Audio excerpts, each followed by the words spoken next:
Welcome, everybody. This is Cam Jordan, New Orleans Saints defensive end. I'm a man that's been on the 2010s All-Decade NFL team at the DE position. A man who's been to 6 Pro Bowls. Me, myself, personally, because I like the way that always sets up. It's so grammatically incorrect. But that being said, I am a man of a lot of different things, a lot of different accolades, but I only bring those up because as I sit in here with my brother from another mother, Mark Ingram II, 3-time Pro Bowler himself, a man who has ran for many, many thousands of yards. I mean, he probably just a few short of 10K, but he gonna get there because that's just what the draft class of 11 has done, has exceeded all expectations. But just talking about chase, what I'm saying, just talk about our goals and our lofty expectations. I'm hoping to break that 100 sack mark threshold this season. And again, I only bring this up because the man I'm about to introduce, 6-time Pro Bowler himself, 3-time All-Pro himself, 2010s NFL DE All-Decade team himself, a man who is 6'9", has the range on his voice is impressive. He has my dream voice. Like when I grew up and became a man, I was like, damn, I want to sound like Calais Campbell. You know what I'm saying? Like, and Big Calais, we just appreciate you coming on, blessing the Truss Levelz podcast. Big Truss, big levels, for a big 6'9" defensive end. You know what I'm saying? Hey, man, thanks for having me, man. I love to be here, man, hanging with my family. Y'all good people, man. Always respect being able to have a conversation with you guys and, hey, let's go on the show. Levels. Big levels. Hear me? Delivered by Pizza. I'm just gonna dive in automatically because I feel like I've known you for almost all my manhood days. You know what I'm saying? Like I've been looking up to you when I was in college. You got drafted back in 2008. Went to second round. You went to the hometown team. I'm from Arizona. I know you're from Colorado. Hell, I know half your damn family. You know what I'm saying? Like you came into Arizona tough. Back in the day, one of your brothers was a comedian. One of my cousins was a comedian. So I've been linked into the Campbell family for a long time. But just, from that point on, you got drafted back in 2008. Whew, that sounded like a long time ago. A long time ago. That boy like a T-Rex out here. That boy, man, you know what I'm saying? Still a dog, though. Still got it. Look, I thought you was coming from the U. I thought you come from the U. Well, we're gonna get there on how you got there. But I mean, being in Arizona, that's you spent so many years there. That forever love is always gonna be for Arizona. But as you've gone to Jacksonville, now you're at the Ravens. Do you miss that West Coast life? I'm just gonna put it out there. I know you do. You don't have to say it out loud, but I know you do. I get my fix in the off season. I go back to Arizona, spend a little time there and enjoy myself. Actually, all my family still lives in Arizona, so it's kind of became the home stopping ground when I go back and see my moms, my brothers and sisters and stuff. But I'm trying. Florida. I spent a lot of time in Miami after going to school there. But and then Baltimore's been showing me a lot of love. It's a good place. I have my fun in Jacksonville as well. But yeah, I mean, I love going back home, going back to Arizona, and spending some time out there in that dry heat. No doubt. But it ain't better than South Florida, man. You know this, man. It ain't no better than South Florida, dog. Hey, ain't nothing like that South Florida life, man. Look. We showed. That's why he left the West Coast and came to the Yefin. They got a great chiropractor down there. They got a lot of great bodywork people down there. That's the emphasis on the physical health of because football king down in Miami. They talk about the U. You know what I'm talking about? That was probably the last time it was called the U when Calais left. Yes, for sure. We're coming back though. We're coming back this year. We opened up with Alabama too, Mark. So I don't know. I'm sorry to hear that. Nah. We gonna talk. We gonna talk right after that game. No, we'll talk before it. We'll talk before it. You sound like Michael Irvin right now talking about how good U of M gonna be. And the bank account hefty, and I'm trying to tap in. Hey, man, I'm with it. Let's talk. We figure it out. We won't talk right before the game, though. I got to make some calls. I got to go down and see some people. That boy going to have a whole scout report. Number, I don't even know what number we on now. 19 natties, maybe 20. Y'all in the way, and I'm sorry to hear that for you, brother. If we get our quarterback back and he's 100%, I want all the action.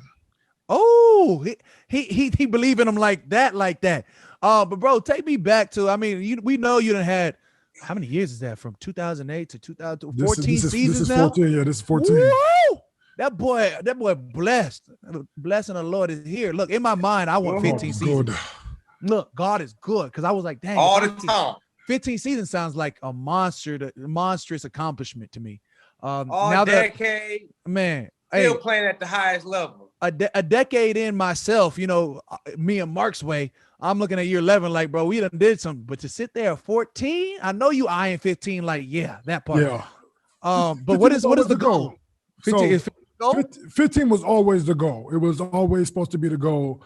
But I mean, after you get up to a certain level, your body starts feeling different. It's like, I'm gonna take it 1 year at a time. That was Larry Fitzgerald told me, the great Larry Fitzgerald, Arizona's finest, the mayor of Arizona. I remember talking to him, and he was going in like year 12. He was like, yo, man, when you get to year 10 plus, say, man, just take it 1 year at a time. We're trying to pace yourself or whatever, just sell out, take it 1 year at a time. And so that's where I'm officially at. My body telling me, I don't know what else I got in the tank. I know I got this year. So I'm gonna go ahead, leave it on the table, leave it on the field, and we'll see what happens at the end of the year. What's your sack total at, big dog? 92. 92, yeah. I'm just a little bit. So we need a couple more of these. Yes, send them up out of there. We need a couple more of those. Go crazy. Hey, go crazy this year. I'm going to get that this year. That's I'm going to get that this year. No, you have a few more games like 3 pieces. You had the 3-piece versus the Eagles. Yes, you have a few more games like that. You know what I mean? You'll get there quick. Got to start off with a bang. So I know we opened up with the Raiders, and I know they could probably run the ball a lot, but I'm trying to start off with a bang.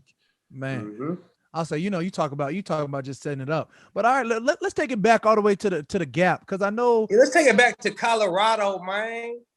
Colorado's finest. I want to talk about this though, Cam. They say my dog was the second leading scorer all of Colorado, man. In basketball? What? I ain't talking about tennis. Track. I'm talking about. Sure. I mean, 6'9" and Calais back in high school sounds like nobody guarding them in Denver, Colorado. Hey, let's put it like this though. My basketball days. Yeah. If I chose basketball, I've been an all-star in the NBA. Ooh. I mean, that's how I truly feel in my heart. Can't nobody tell me no different. I love it. Hey, because when he said, leading. I just didn't know how you was getting these buckets then. Was you really at the top of the key like AD with it? Or was you just go on the block? Get your big ass on the block. Like 15 foot in, I was a walking bucket. But once you go past 15, you go 16 feet. At 6'9", you there. Like, who guard you at 6'9" at 15 in? You was Kevin Garnett. Yeah, I mean, I wouldn't play AAU ball too, though. I wasn't like I was just playing in high school too. We traveled. We played in Texas. We played in, Indiana. We played all over the place, really. So you were 6'9" in high school as a senior? Like, when did you grow? Like, how tall was you in the 8th, in the 9th, in the 10th? I was like, please. I was like, you didn't just wake up and was like, yeah, baby, that's Calais over there. That's Calais? Like, you know what I'm saying? You was in 7th grade, like 5'7", and then you like went to 5'11", then the 6'4", like growth plates hurting. Like, what was happening? Like, how this happen? I was freshman year of high school. I started at 6 foot, and by the beginning of sophomore year, I was 6'8". Sheesh. Boy, back was hurt. Knees. What'd that feel like though? Like back, everything. What'd that feel like in 1 year to grow 8 inches, bro? Like the bottom of your knee, like where it connects to your little tibia. Yeah, man, that thing was always hurting. They call it jumper's knee, but it was always hurting. And I'll tell you like this: I remember just sleeping on the bed and my feet started hanging off. I remember my dad walking in like, "Hey man, hold on, when your feet start hanging off the bed, man, we gotta get you a new bed." We grew up kind of tough though. We wasn't just getting new beds like that, but the Campbell family deep. When he be like, "Yo, I'm going to go see my brothers and sisters," bro, it's like I don't know. 7 siblings? How many siblings? Bro, I don't know the accurate. No, bro. Like when you be like, "Yo, the Campbell," these are the Campbells, bro. It's like 30 of them. They walking into any situation 30 deep. You're like, yo, those are all your brothers? These are all your sisters? Campbell like, bunch, not the Brady bunch. No pile up. Yeah, coming in with that mentality. I was like, bro, like this is how you're supposed to grow up. I think you're supposed to grow up with a gang with you. How many brothers and sisters, bro? So I got 5 brothers and 2 sisters. There's 8 Calais, there's 8 Campbell's kids. I know them girls throwing bows though. They got 5 brothers. I know they throwing bows. Oh, yeah, they was the oldest too, so they used to I used to get body slammed and punked by my sisters. This is how it went. They 10, 11 years older than me, so I had to, yes man. And then until I got old enough, I remember getting old enough and finally being able to kind of body slam my sister. I put it right on top of the couch. Ooh. Yo, ain't gonna happen no bottom, more. Yo, ain't gonna happen no more. I told you, Mama said it's my turn to watch TV. Turn on all that. Yeah. They don't know. But I say though, my sisters they helped me a lot though. I mean, they was like second moms, but they also like when it came to like just learning how to talk to women, learning how to just have confidence in my swag and stuff like that. Oh yeah, they was dope. And then they had my brothers. We was competitive at everything we did. I got 3 older brothers, 2 younger brothers, and we all real close in age. So like anytime I wanted to go hoop, I had somebody to work with. Anytime I wanted to go run routes or play football, play video games, whatever it was, we was competing at everything. Man. So I need to know to get from Denver, Colorado to the U. You let's just talk about it. You were what, a 4-star prospect, 5-star? The U. I was 4-star. Yeah, that makes sense. Best D tackle in the land. Honestly, so back then I was a true DN, wide side, like setting edge. Like I was in a wide 9 all through high school, running around people. And then in college, when I was getting recruited, I got recruited pretty much everywhere. I mean, literally, I think I had like 50 scholarship offers, plus. Everybody but the SEC. I didn't really get no SEC schools that came over my way. But I think it's because all y'all back then, especially back then, even now, but even back then, everything was power roll, downhill, smash football. Here I am, this 225 defensive end, that got a lot of heart. Wait, but I'm still you left high school 225. I know you said 225. Yeah, he said he was a freshman. Yeah, in college at 225. Freshman year of college, I weighed in for the very first. You get to college, you do physical, whatever. Yeah, I was 227. At high school, I was really like probably 218. Man, so you were 6'9", 227. Bro, that first week of college, like training table alone put the kid at like 280 something. Like I left high school 270, running an open 4. I got to college. That training table I hit that scale. I was like, 282. That's me. And what's crazy? Miami did not have a training table. They just gave us a straight, we had money. Don't disclose how much. Yeah, it's gonna make everybody sick. Let's just say no training table, Cam. Let's just say steak and lobster. No doubt. They was going to Prime 112 before Prime 112. You know what I'm talking about? They was sitting down so I'll take the surf and turf, and it was no questions asked. So we already know. What position you was playing in high school, man? I played a little tight end. I wore 81 at college at University of Miami because they recruited me to play tight end. I had to ask to play defense. I mean, you asked to play defense. I mean, so you weren't in that run at the tight end like you wanted. You was tired of trying to set the edge or what? Like, boy came in at 6'8". Boy, there was no such thing as defensive at 6'8". They ain't had those. It was first day, though. It was like I tried. It was first day. It was day 1 before we even got to do any drills. I came in. And they was like, all right, you going with the tight ends. I was like, hold on. I thought I had a choice here. I was like, man, I want to play defense. He was like, go talk to the coach. Went to talk to the head coach, and he was like, what do you want to do? I said, man, I want to go set the edges and chase quarterbacks. He said, all right, go do it. But he told me I was at the red shirt. I did have the red shirt. Oh, boy, would have been a true freshman playing tight end. But you was on the Express program. So you left as a red shirt soft? I for the red shirt junior. I actually should have left as a red shirt sophomore. I was getting a lot of love, and then I got a little big-headed redshirt junior year. Everybody was telling me how good I was, so I believe in it. I mean, I knew I was a beast, but they started telling me like I didn't work as hard. I still was grinding. I mean, I could say like I wasn't grinding. I was definitely working hard, but there was a level to it. Hey, 2008, you left. You got drafted 2008. I'll say 2008. I think 2009 was a bowl game. Cal beat the hell out of you. We called it U of M. If I was there, though, that wouldn't happen, just so you know. Oh, okay. Of course, Cam gonna remember that. Cam gonna throw that in there. Any chance he get, he gonna throw that. Go Bears. MVI. Boy had if I wasn't 300 something pounds at the time, boy was out there looking like a D tackle playing DN. Boy had them big cheeks. Hey, I got walked down by offensive lineman. I said, no, I can't be 308 no more. Like Bro, I picked up a little forced fumble for the scoop and tried to, right as I was coming up, that balance was off because, the belly was going left and I was trying to go right. Hey, I got tackled by offensive line. My teammates still bring this shit up. Like, I'm like, bro, like once I got back down to like 290. How'd you get the ball in your hands? I don't know anymore, bro. I was heavy. I was just breathing heavy the whole game. I was trying to breathe.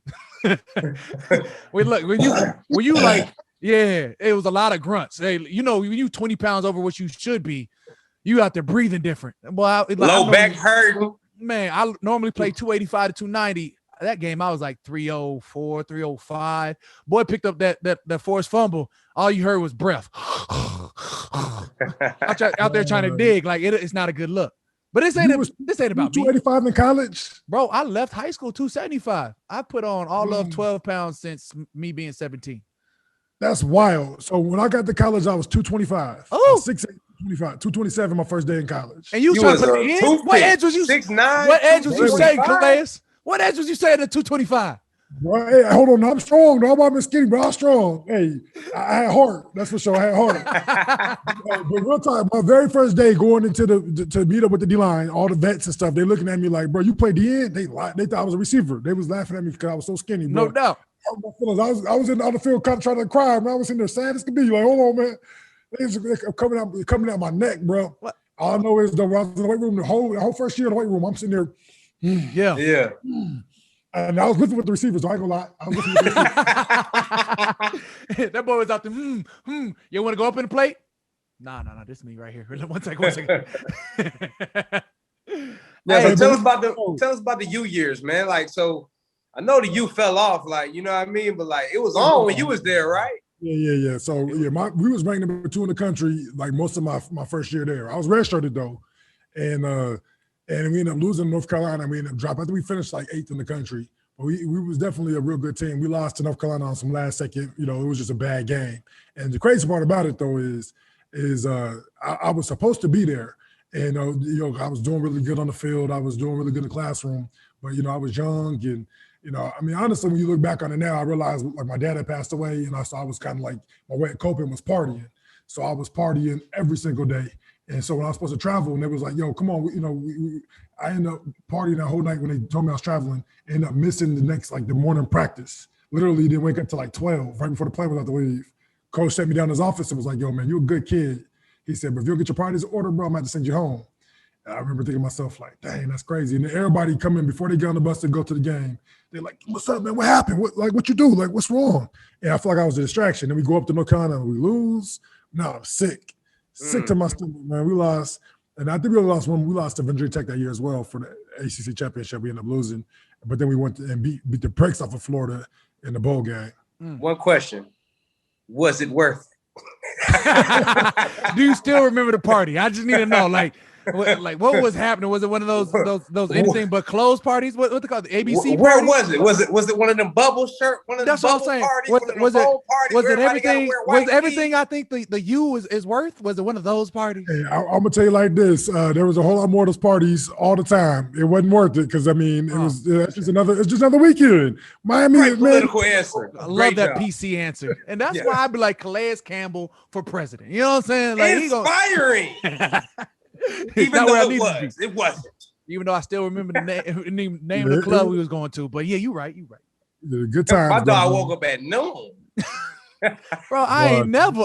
Hey, I mean, Miami though, they don't close till 4. Exactly. I know Miami. That's why I said, was it worth it? He said that man said 4. Nah, it don't close till about noon, and then it kicks back up at 2. Yeah, I remember that one time, Cam. We was out there as about maybe second year. We walked out as I don't remember what it was called, but the sun was up. I said, Hey, like I said, we trying to find. I was like, man, I don't know. I don't know if we can call it a taxi right now. That thing, it was like 9 a.m. I was like, oh, the taxi right here. Like he ready. He been here. We went in. It was dark. We came out like breakfast. Is that you? Nah, we about to serve lunch. Oh, we missed breakfast. Now I know Miami was lit though, bro. I used to want to go to the U, bro. I used to watch y'all boys all the time, man. Man, you should have came, bro. They didn't offer me, bro. I was just a little scrub from Michigan, man. It ain't want nothing to do with that. Oh, yeah, but Alabama wouldn't offer you though. That's crazy though, huh? It's crazy. Yeah, man. They did. They offered to play, man. You was kind of turning on Alabama because Alabama, when I was in school, wasn't really that good. Right. No, they weren't. They weren't. They were. They just had finished they had just lost to UL Monroe, Mississippi State. They got waxed in like the bowl game. So I went there on a prayer and a hope, and God is good.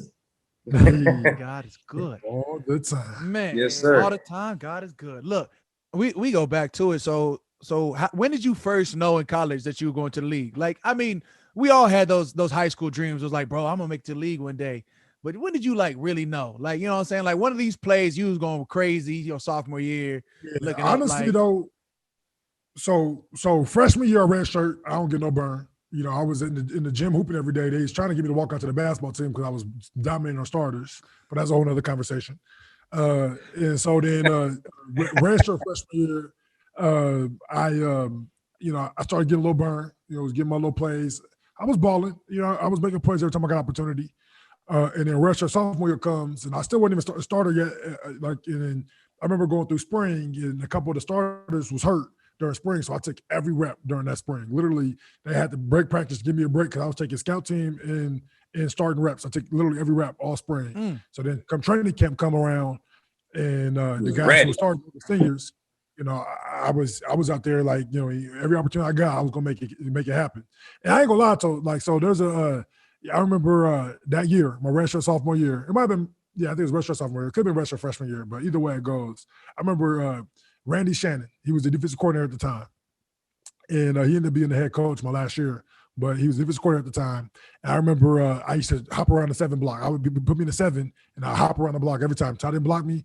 He tried to double team. I quick swim it every time.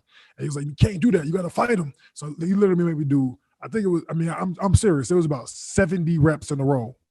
Okay, I might be exaggerating a little bit, but like 25 reps in a row, literally back to back to back, and taking double team, rotating people out, double team in the seven technique. Until eventually I just got pissed off and was like, fired off, so just hit people in the mouth, start throwing people. And I ain't gonna lie, like I felt that dog come out of me where I was like, okay, it's easier that way. I'm trying to quick swim people and it's harder. So if I just run through them and be the hammer, not the nail, it's way easier. So it is Coach Randy's fault why you destroy double teams to this day. Till this day, Randy Shannon, give him a shout out, man. He now Coach at the time, Randy. I was hating him at the time. In my core, I was mad as could be. I was like, bro, after I got it right too, because it was like about like probably 11 of them where I was wasn't doing it right. And then after I was getting cake too, like literally like trying to catch, get ran over, put on my back, get up, do it again. New people in there. And so about the 11th, 12th time was when I finally started. They wouldn't catch you with these. I'll say not the full flail, like the one where you got your back turned to him. You out there just trying to put the brakes on. The back of my helmet, grass in the front of my helmet, I flipped over a couple times. Hey, it is what it is. They would have had to see me in the locker room. Boy got to the 13th rep, like, okay, hey, I'm anchored down this time. Anchored down. But see, after I did it right, I think he's gonna let me stop after I did it right like 2-3 times. Nope. Again. Oh, he drilled that mentality into you.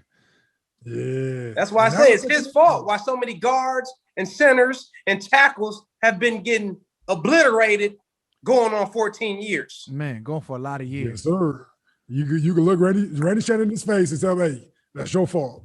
I appreciate you though, Coach Shannon. Wherever you at. Holla at. I appreciate it. Holla. Yeah. Okay. Yeah. So you start dogging people, red shirt soft, go to the red shirt junior year, you still dogging. Boy, then we go to the league.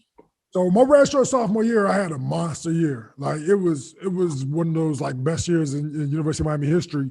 And I had, I feel like, I was my first 4 games, I didn't even get a sack. I literally was out there just trying not to let people down because we had a very veteran team. So we had a bunch of seniors everywhere. And here I am taking another senior's job, and they put me in. And so I'm just not trying to mess up. But, in doing that, like literally was out there just. I was making plays. Okay. There we go. Also, sometimes when you get too focused, you screw over yourself. Sometimes you got to let go. When I say I was trying to mess up, I was locked in, laser focused. Right. Like just I'm gonna do my job at the highest level because I ain't gonna let nobody down. Right. And so when it came down to it, you look up, it's like, damn, I had 10 tackles. I had 2 sacks, 3 sacks. Right. Like, damn, I wasn't about the stats. It was never about the stats. The whole year, it was only about. When I look at the vets in the team, the seniors that was getting ready to go off and be done with football for some of the rest of their life, someone had a chance to go to the league.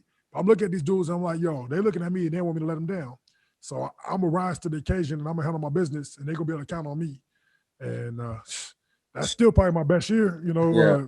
So run off them statisticals, run off them mathematicals, what the TFLs, what the sacks, what the forced fumbles, what the recovered fumbles. Did you score a tub? I really don't remember. But I'll say that was 16 years ago. MVI, look, it was his best season in college. My best season in college. I'm telling you everything. Yards per carry, back receptions, everything. You had a Heisman. I couldn't tell you my best year in college. Like, which one is your best? Pick one. Go ahead. Hey, they be like, pick like which one's your best? Like I couldn't tell you which one was my best in college. Like that was then. I'm more worried about this breaking 100 sacks like my man is right now. Of course, but we're talking about the past. He's sitting at 92. Talking about the future. We talking about the past. No, but we're talking though. I remember I had 10.5 sacks, and that's in 10 games. So that was solid, Yeah, so don't tell me you don't remember when you know you got the double digits. Yeah. Don't be trying to lie to me, Calais Campbell. That's the only thing I remember for sure. I know I probably had like 10. I had 10 plus batted balls, and I had I don't know. I mean, I don't know what my tackle number was, but it was ridiculous for a D lineman. It was pretty high up there. Like I don't know what it was, but it was up there. Something stupid. 10 tackles in the game. I was look, out there. I'm gonna tell you right now. Look, the Calais Campbell, redshirt sophomore year, 2006, 10.5 sacks, 55 total tackles, 3 forced fumbles. Boy was going crazy. Finished the college career at 83 solo tackles, 129 total tackles, 19.5 sacks over a 3-year span. Spazzed. Yeah, my tackle was only 55 that year. I thought it was like in the 70s or 80s. Hey, maybe I'm tripping, but hey, 55 wasn't bad either though for a young buck out there. 55, double-digit sacks, 3 forced fumbles. Hey, Calais, you know the deal. It's never as bad as you think it is. It's never as good as you thought it was. Hey, you be like, boy, I was killing that game. I had at least 7 knockdowns, 3 TFL. Come up, stat sheet be like 2 TFLs. 1 tackle. You be like, how? My dog definitely said, yeah, man, I was getting tackles everywhere. He said it had to be obnoxious for a D tackle. No, it was. That is a lot, though. 55, so that's weak side linebacker numbers. You know what I mean? That's number 2, number 3 linebacker type numbers. Yeah. I know there was like 3 games where I had like 10 plus. So that would, I felt going crazy. Yeah. So then we get drafted out there to AZ. 2008. Boy, they had big Dockett. They had Antonio Smith. Like this was back when I was still a Cardinals fan. You know what I'm saying? I still had some hope. His rookie year, they go to the Super Bowl. And I was like, feed Larry Legend. Larry Legend said throw it to him. And the one time they did, my man went off for a tub. But we talk about he was going crazy too in the game. Like Calais really, had they won, they could have been fighting probably for like, a little co-MVP. They probably wasn't going to bless a defensive lineman with it, but they was going crazy. I'll say, man, my first year going to the Super Bowl, bruh, I thought it was going to be sweet. I thought that was every year.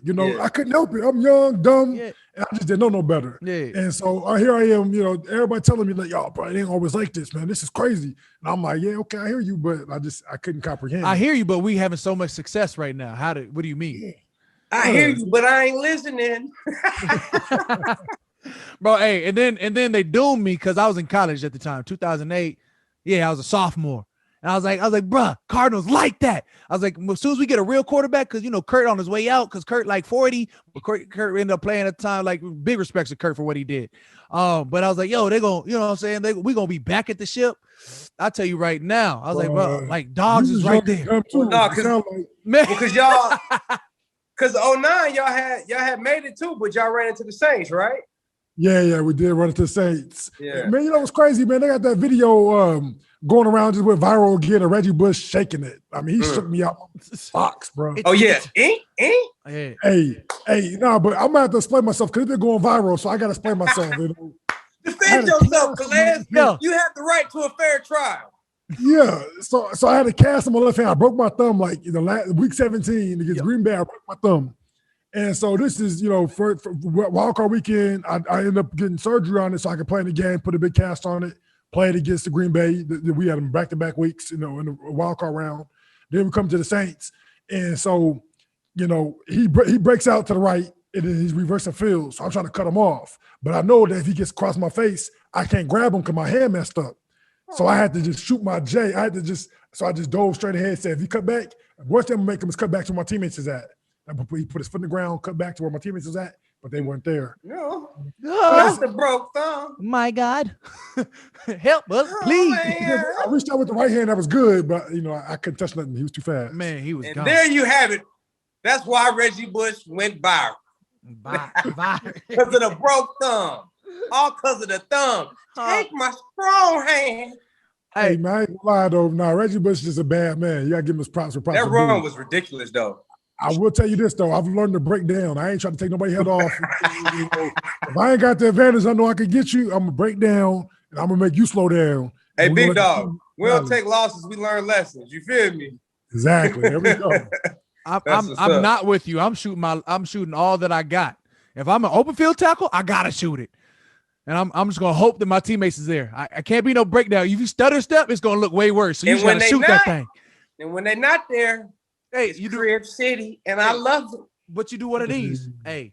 I mean, it's football, you know. I mean, 50-50. As a D lineman, I know that, hey, I always got somebody got my back. I got a linebacker and I got a safety always behind me. Absolutely. Until they don't.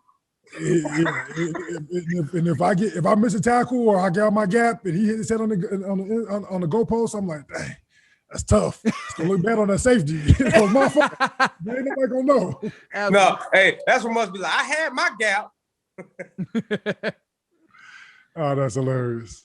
Nah, I will say though, it's funny because like people never know when you mess up as a D lineman. They'll never know unless like somebody unless it's an expert breaking on the tape and letting people know. They never know when you mess up because I mean, as a football fan, you're just watching the ball. You don't know whose gap it was, but a lot of times they be talking about the linebackers or the safety, and it really be Cam Jordan's fault. Oh Lord. Nope. Hey, I was just like this. What you doing? You posted. I'm gonna make it look like it's and then on the film, hey, dog, Boy, my hit bad. that. Hey, and I'm just like that in the locker room. Hey, my bad, dog. I'll get my gap next time. I'll set the edge next time. I know you thought I was gonna be in the B gap, but I thought I had a win in the A gap, so I took it. I saw grass. Sometimes though, like, but honestly though, as a defensive end, D tackle, on D line period, you gotta shoot. You gotta take chances. You gotta be bold, or you ain't gonna make no plays. And so at the end of the day, as long as you write 85 ish. Hey, don't nobody say no when you backdoor that guard, swim, and run down and stay on the front side. Don't nobody say nothing. Man. No, it gotta be calculated. It gotta be calculated. I watch a lot of tape. Oh my gosh, this guy is disruptive. Look at his backside swim move on the guard. Look at his pursuit of the running back, running down the angle, meets him at the line of scrimmage. Yum. Hey, I got to say this too, because you know, it's not always that you're on air with people you admire and respect like that. But I will say, you know, people always ask me, you know, about the, you know, who's Cam I respect. And Cam, I got to tell you, man, you know, the way you play the run and the way you pass rush, the whole combination of your game, complete. It's beautiful, bro. It's complete. Like a lot of guys, pass rushers, and you gotta respect that. Good, great. You know, they pass rush with the best of them. Right. Some guys are run stoppers. They clog it up in the middle. They have no business in the run game. And some people, very few, can do both at an elite level. And you know, I pride myself on being able to do both at elite level. And and that's why we have 2 all-decade on the call. You feel me, bro? I mean, honestly, it's probably really just old because you went to the Cardinals first. But I've been watching your game for so long. I was like, yo, he's a D-tack. When they put him on the edge, he still be coming off that thing. I was like, and honestly, like, man, you know, I was sick of seeing Calais, man. I saw him in Arizona. I seen him in Jacksonville. I'm like, listen, I don't know what y'all got going on, but y'all better block today because y'all ain't getting nothing from me. He come hitting me. Bro, hey, like when I be like, I'm trying to tell him, I'm like, bro, like, I'm like, he hella tall. Like when I be standing beside him, I got hella shade and like when the sun come out. But I'm like, bro, like he one of the strongest at like point of attack in terms of 3 technique work. And then it just goes unnoticed. Like, bro, like he gonna swim you and you can't do nothing about it. There's nobody in this league that's gonna stop this swim from happening. Like big swim. Hey, like, and it's gonna happen. You're gonna be looking like, how did I stop that? Because he's 6'9", he can swim everybody, but the feet is there too. And you don't see that. Don't you and the anchor too. Don't sleep on the anchor. That boy hit you ain't getting double team. Double. I mean, I'm not. I hope they disrespect me a lot. I'm not trying to be respected anymore. I feel so disrespected when they don't double team me, bro. Like if I don't get double team, I feel disrespected. I got to make you pay. You got to feel. You got to. I'm gonna have to kill your quarterback. Hey, look, I'm tired of the inside zone, front side. When that boy be extending, he be like, "I'm blocked in the A gap. I'm blocked in the A gap. No, it's the B gap. Come on." Hey, baiting running backs to go into gaps, that's another high IQ play. That you got to like hold that thing for just a little bit and then shed out. It be right there. Don't like, worry. Oh, like thanks for we feeding both me. gonna look down the barrel of that pistol because I ain't wait. I'm gonna wait to the last minute. I'm gonna wait to the very last minute. Man, patient running backs make it hard though. With the real patient running back, so you be trying to play a gap because obviously I'm strong now. Man. I mean, you can hold the position, but eventually they're gonna recover. So it definitely is a guessing game. Bro, but if you guys just get rid of him. But I used to hate going against Le'Veon Bell, like because that little skip he would do after he get the rock from Ben Roethlisberger. No, you used to hate going against skip, scan, and then hit that thing. Nah, disrespect that line. I will. Bro, the only reason he could skip like that was because them mugs is blocking. They was big. They were just big. They were just like skip like that. You can't skip like that. Just them. For your well-being. I lack respect for offensive linemen, and just in general. Like they was talk though. Hey, if you get to be patient and skip behind the line of scrimmage like that, I guarantee you one thing: them boys up front get moving. I guarantee that. I know this. Them boys was just the team of eating, the 5x5s over in and out. You know what I'm saying? Like that's just where my respect level is. I don't know what disrespect what you gotta say about them, but them boys was cold. And Le'Veon Bell was running behind them boys with the best of them. He was. I gotta hop in here and sell this because as a running back, Mark, you gotta have nothing but respect for his offensive line because they help him eat. That's how I'll say he got to say these good things. That's why I have a roof over my head. What you mean? Shit. Hey, I don't care who you put back there. You put Barry Sanders back there. Hey, he ain't getting no blocking. It ain't gonna get too much happening. And that's why it was ugly. It was ugly, even though it was great. It was still ugly sometimes. Yeah. But for us defensive linemen, though, for us, it's a little different because they be hyping these, some offensive linemen up.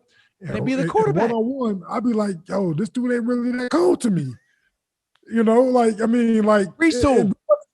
definitely listen though, man. Good pass, good in the run game. Right.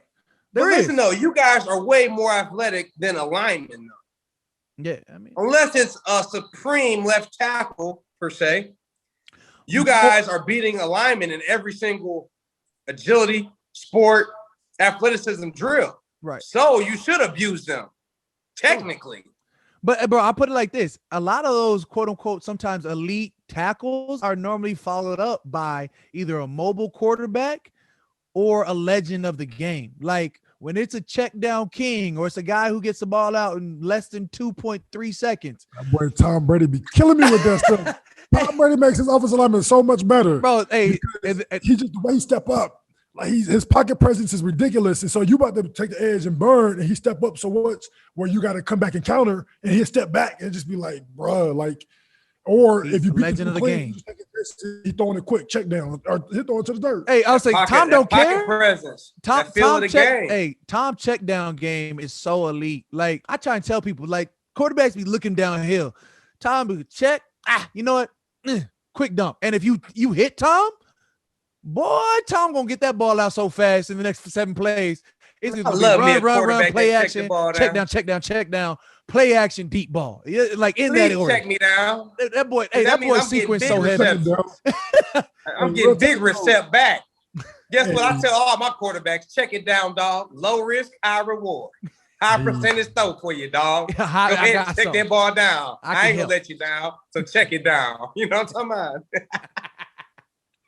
Hey, get the ball in your playmakers' hands. Let them make plays. Right. Man, let's keep talking. man, ball, man. So how long you was at AZ, bro? I was 9 years in Arizona. 9 years. So did you think you was going to be a lifer out there? Bruh, I was 95% sure I was a lifer. I thought for sure I was going to be a Cardinal for life. Right. I was ready. I thought I was going to be up in the Ring of Honor. I was, man. Still going to be that. But, I was like, you probably still going to be that, but I hear we'll see. I hope so. I'm very hopeful, but they was trying to be stingy with their checkbook. Yeah, well, this is how it goes all the time, though. But you drafted a couple of young guys got show a little potential, and so they're like, yo, I could pay this guy, league minimum, versus I have to pay this guy $15 million. It's like, it's just the nature of the business. Ain't no hard feelings, but I'm gonna go get this duffel though, because what you signed for when you hit the JV, when you hit the Jacksonville. 4 for 60, 15 Oh, dang. God is good. Blessing from the Lord is here. You can feel it in I feel it in the atmosphere. Real talk though. I gotta express myself right here with this, because when you hit 30, and we know how it goes, but for the people out there listening, when you hit 30, NFL is trying to get rid of you. They like, okay, he old, he can't do it no more, and they looking for ways to get rid of you. And so, for absolutely no reason. It ain't even justified. So if you want to keep playing, you got to take a big pay cut for no reason at all. Even though you still putting up the same number, somebody who's 25, they get paid double what you getting paid. Don't make no sense to me. But okay, it is what it is. That's just the nature of the business. So I'm like, all right, top guys in free agency, if you was 25, was gonna get 20 million that year, right? I was 31. Talking D tackles now, not running backs. Okay, guys. Okay, crowd. Not playing. Keep going, players. Keep going, players. That's a story for another day. But we love you, running backs. Hold it down. I still get paid, but not the same. Yeah, you gonna lie. Hey, D tackles, D line. Keep going, dog. Keep going. D line. Keep going, dog. And actually, I signed Jacksonville to be a true DN. That was the first time I got to play true DN. Right. So I was, out there wanting that DN money to a degree, but I was all right. Here it is. Tom Coughlin, Dave Caldwell. They showing some belief in me and giving me DN money to come out there and be a real DN. And so I'm like, all right, cool. I knew the system already because they run the same system in Seattle. I already been peeping game on how they do things. I'm like, I know how I can thrive in that system. I already watched a bunch of tape on it and stuff, just trying to understand, one of my biggest competitors when I was in Arizona. So I do it well. But I remember thinking to myself, like, all right, these people bet their career on me because they was already, they didn't get shipped out, but they was already on the hot seat a little bit to a degree. But Tom Coughlin came in, but Dave Cobb was already on the hot seat. So they brought me in. They was like, all right, you are a guy. And so they're going to win and lose with how I respond.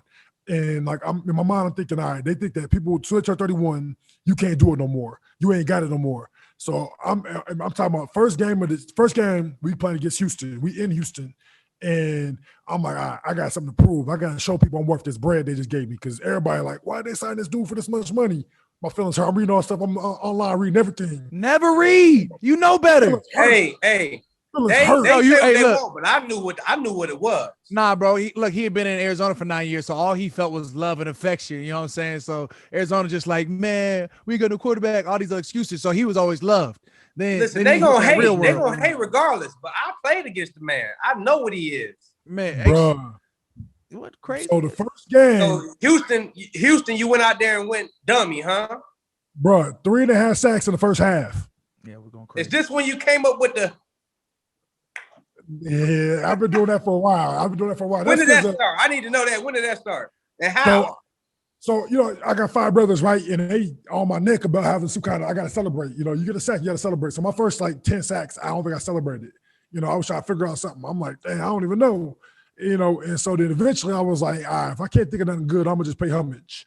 So I pay homage to Neil Smith. Neil Smith, he was a great chief, Kansas City Chief back in like the, 80s and early 90s. And then late in his career, he went over to Denver Broncos, and he won 2 Super Bowls with the Broncos in 96 and 97. Well, 96, 97, 97, 98 seasons. And when I was a kid, on the D-line, he'd go out there and eat. And so, I couldn't think of a good sack dance. I decided to just show love, pay homage to. No, that's legit, though, because that's you. That's you. Cam went through the same thing, though. That boy didn't have no cellies. Everybody on it, we young, by second year, they're like, yo, you got to come up with the celly, bro. And then the Levelz song came out, and Cam started hitting it with the see, that's where you're sadly mistaken. And then after a while, the Levelz song came out like 2 years after I was already doing the Levels. I was leveled up. You was the inspiration. No, son, look, I was leveled up, and then Levels came out, and I was like, yo, this is infringement. This is copyrighted infringement. I like, everybody know that much. And they're like, I need royalties. Right, they're like, that's the Level song. And so you do Levels there? I said, no. I said, yo, it's always been Levels. I've been stacking for a long time, stacking. And then the song came out, and they're like, you do Levels. Nah, that's been there. There's an evolution to the levels, though. There's an evolution to the levels. There's levels to life. You was just stacking, just like 2 of them. Then you started stacking like 3 of them with the pound of the chest. Then you started going crazy, going ballistic. Hey, and let the people get behind it. You know what I'm saying? If the people can see the sack celly and then buy into the sack celly, they're gonna ride for you with your lifetime. So now you be at the kids camp, little kids be out there doing a little jam and hit the little levels. Be out there. That's lit. Bro, it's 8 o'clock in the morning. Calm down.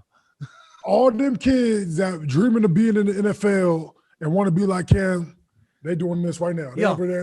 High school. And I'm going with it too. That's got to be a good feeling. You know, I'm hoping there's kids out there on the little. Of course. Hey, big They all through AZ. They through Jacksonville. They through in Baltimore right now. Yes, sir. Yeah. Well, that's a good feeling right there, man. Knowing that you inspire people, man. That's all. It was really what this is all about, man. Really No, but hey, how the rest of that year went though, Big Dog? You said you to pop off the season. They was hating on he went 14 and a half deep. That boy was crazy. Hey, I don't really. If we gonna be honest, if you want to be real here, I don't really remember the season. Oh, that's all we do is keep no. it real. I'm gonna give it to you. Okay. I'm gonna give it to you. You know, we'll talk turkey. All right, I'm hurt still to this day because so that was my best year in the NFL statistically, and I was up for Defensive Player of the Year. You know, and I ended up winning Pro Football Writers Defensive Player of the Year. And then Aaron Donald had missed 2 games because he's trying to get a new contract. And then he ended up winning Defensive Player of the Year that year. But my stats were better than his in every category. And so I was hurt.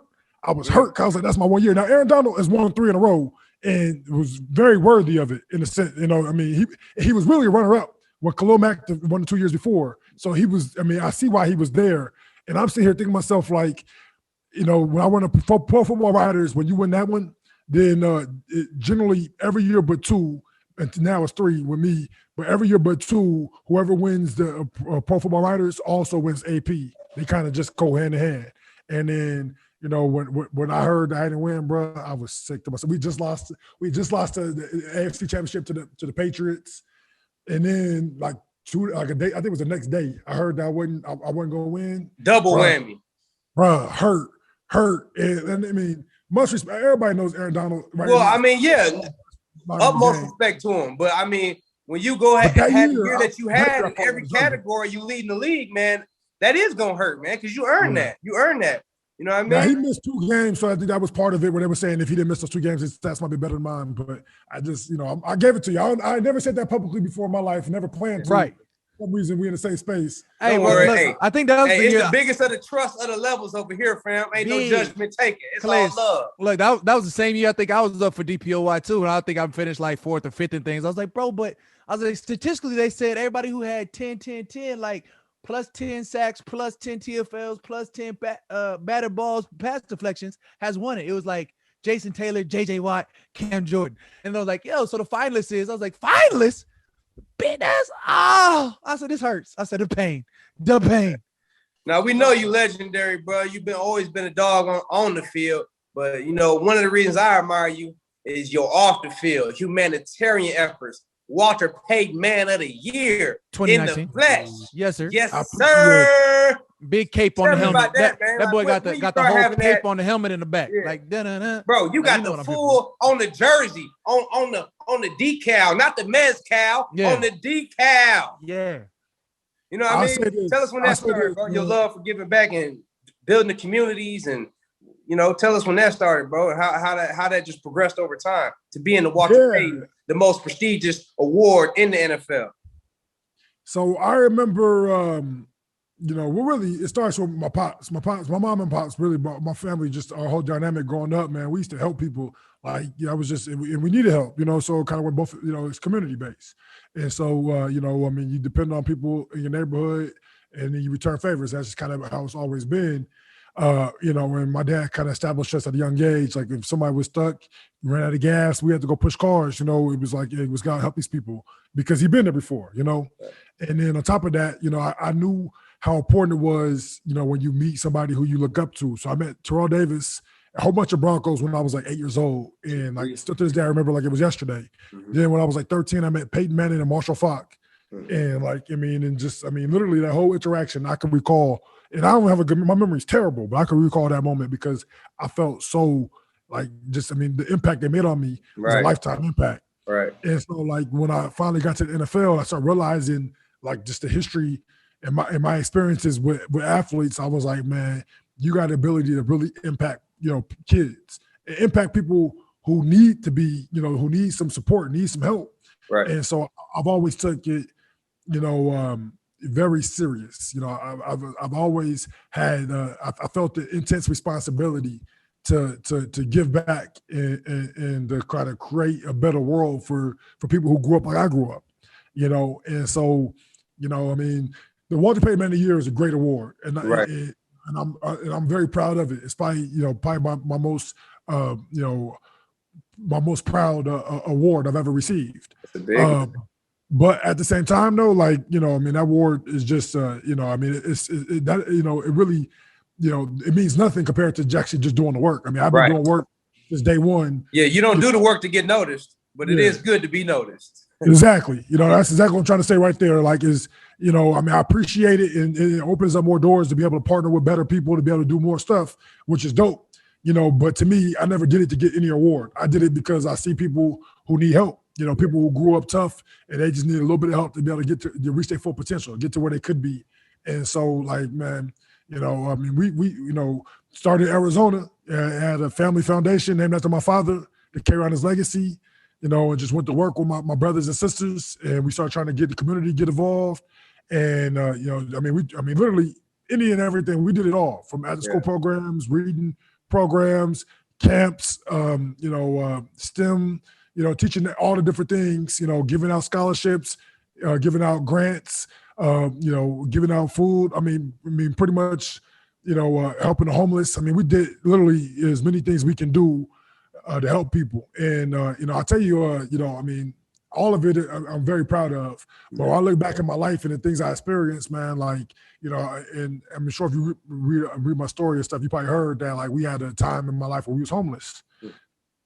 And like, still think about it to this day, you think about being homeless, and it's like, man, like the frustration my father must have felt being put in that situation, my mom, and, not being able to provide for us, the way they want to and see fit, and just like, but they always kept us a family, always kept us, locked in and motivated, understood that it was temporary, and just keep our character, keep our integrity, keep who we are, and just we're gonna get out of this. And we did. We moved into a 1-bedroom place right away, and then after a couple of months we ended up moving to like a 5-bedroom home. We started doing a lot better. But I think that you realize, like, just that belief that everything is going to be better, that hope, that understanding allows you to to go a little harder on the small details, on the things that are going to make a difference in your life. And so, like, when I'm out here trying to work with kids or do anything, man, my biggest thing is trying to instill hope. Just really instill hope and belief that, man, everything will be all right. It could be better. Whatever it is that you want, you can get out of life. Right. Just gotta take it one day at a time and take care of the small things over and over again. Like, because when I say I've been there, like, I really mean, like, I've been. I've experienced going to bed hungry multiple times, but then not having a roof on my head and having to go to a homeless shelter like that. That wasn't cool. That was tough. And still, like, I'm talking about, like, didn't want to tell nobody, dealing with the psychological part of that too. Like, none of my best friends, nobody knew until I got to the NFL and started telling my story. I'm talking about people that know me so well, never knew, because that was something you wanted to keep hidden. But I will say, though, but just being in that situation and knowing, like, everybody needs help sometimes. So, like, here I am with the ability to help people, man. I take great pride in being able to go back and help people, man. I just wish I could do a lot more of it, man. I wish I could help so many more people. Hey, man. Well, hey, like I said, bro, true inspiration, true blessing. The overcoming of the adversity and the trials in your life truly has proven to, be beneficial to you because of who you are as a man, who your family is, the character, what you guys stand for. So the utmost respect to you, utmost respect to your family, your parents, man. What a tremendous blessing that you can, tell your story, share your story, and just be inspiration and encouragement to many people around the world, man. So, I love you, bro. You my dog. No, I remember us being on elliptical, being fat, a little bit. And, we have to talk about humanitarian and philanthropy, if I even said that right, proper. My vocabulary ain't all the way right. Philanthropic efforts. We talked about all those philanthropic, and that's bad word. I ain't even say philanthropic. I got you, bro. You talked about all them philanthropic efforts. Yeah. Humanitarian efforts, used to inspire me, bro. You still encourage me, man. So, I'm going to be picking your brain forever, dog. And I love you. Hold it down. What time it is, man. That's what's up. I'll say, look, man, from what I know you, bro, you've always been great people, good people. When I say the highest of the high in terms of elite players, but even off the field, what I'm saying? Like, I've been, probably talking to you since I was legit in the league. You know, my rookie second year in the league, just picking your brain like, bro, like how you get here. And now we sitting here 10 and going to 11, and you going into 14 years deep. It's been big blessing knowing you. You know what I'm saying? It's been a huge blessing knowing you. For everything that you do. I mean, you still didn't drop what you did for the U, because we know you gave money back and created a whole scholarship fund that way. I remember that. I saw the little thing. I said, oh, that boy gave away $1.5 million. Oh, he gonna send some kids to college. The Calais Campbell. Oh, you forgot you said 1.6 million. I didn't. What they named after you, dog? Where the statue at? I got the D-line room. You know, a lot of people gave money back to Miami. You know, the Calais Campbell defensive line room. Calais, yes, sir. Yeah, the hall. But honestly, bro, like to me, when I did that, it was about just like I want people to understand how important education is. Because you know, when you in school, you know, how many teammates I had that they was going to the NFL and they didn't even care about school. They ain't get no degree that was something they actually want to work in. They was just trying to get through school so they could have a chance at the NFL, but they don't make it. Right. Like, man, you see these student athletes, man, it's like, yo, I get it that you want to be in the NFL, and, you know, there's a small percentage that some of you will. You know, in Alabama, it's a little more than usual. In Miami, too, it's a little more than any other school for the most part. But even in, with the, you know, the 10% that's going to go to the NFL and have a real NFL career, the other 90% got to get a degree, you know.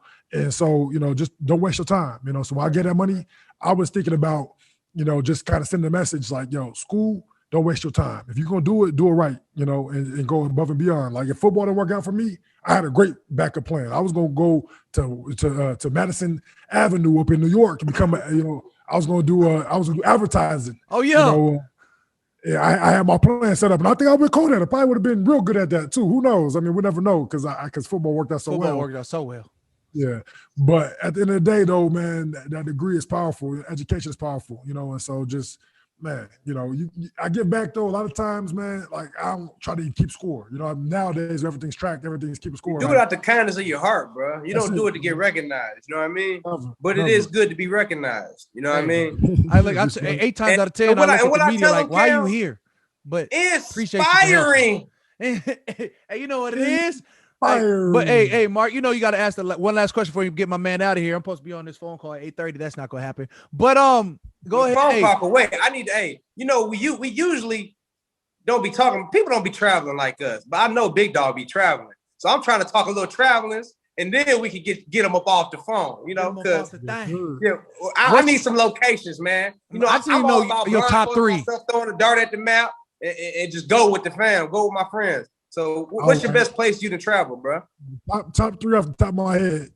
So I went on a safari in South Africa to Bobby Sands and Kruger Park.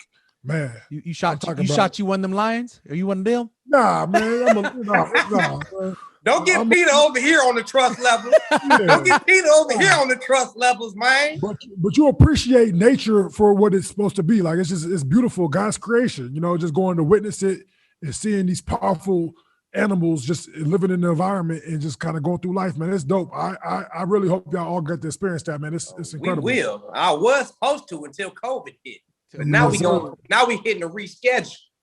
Got to, man. Yeah. And then Jerusalem, man. You know, the spiritual, like just vibes, just the connection you get. You know, walking where Jesus walked, man. Yes, sir. Same land. It was just. I got baptized in the river. Yes, Jordan. we did. Yeah, yes, we did. Yeah, we was in Israel. Yes, sir. In the Holy Land. In the Holy Land. With them baptismals. And then on top of that, the next one, it's probably a toss-up between Rome and Hong Kong. Hong Kong is fire, boy. Hey, Hong Kong is fire. Don't talk to me about Hong Kong, Cam, because you left me. And I'll never forget you. Hey, best suit I've ever had cost me all of $200. Hong Kong get you right. Cam, I don't care. They make them suits while you standing there. Like they putting sleeves on and everything while you there. I don't want to talk about it. You left me. I mean, touche. I had to leave. Also, I'm gonna throw. You told me you copped the Faded too. I need it. Not the Faded. The Faded. You know what I'm saying? You got to fake it till you make it sometimes. I needed that fake paddock, and then I got paddock money. So, you know what I'm saying? Now I don't have to fake it. No, you had paddock money. You just wanted to cop the Faded just because you could. No, I didn't want to spend it like that. Calais, man, we always talk about the Madden Rates. That's one of the topics of discussion on the Truss Levelz. I don't know how they rate you a 95 when you can't be blocked, but how you feel about that, man? Tell these people how not justified your rating is. But you is 95, so that is respect. Yeah, no, Madden's always showed a little bit of love. You know, there's a couple of years where I felt like I should have been a lot higher when I wasn't, but I feel like last year, 95 was a solid number for me. I'm curious what's going to be this year. You know, I got to be 92 or above. If I go below 92, I'm going to be hurt. I'm going to be hurt. But I feel like I'm still playing at a high level. I feel like I don't know about what the future holds, but I know I got 1 year for sure where I'm about to be elite. I'm about to be top level. So, I can't wait, bro. I've been grinding. I feel good. I can't wait for the season to start, bro. It's about to go down. Yes, sir. You heard it from the man himself, Calais Campbell in the flesh. Man, we appreciate you tapping in on the Truss Levelz, bro. We know your time is valuable. I just want to say we appreciate you.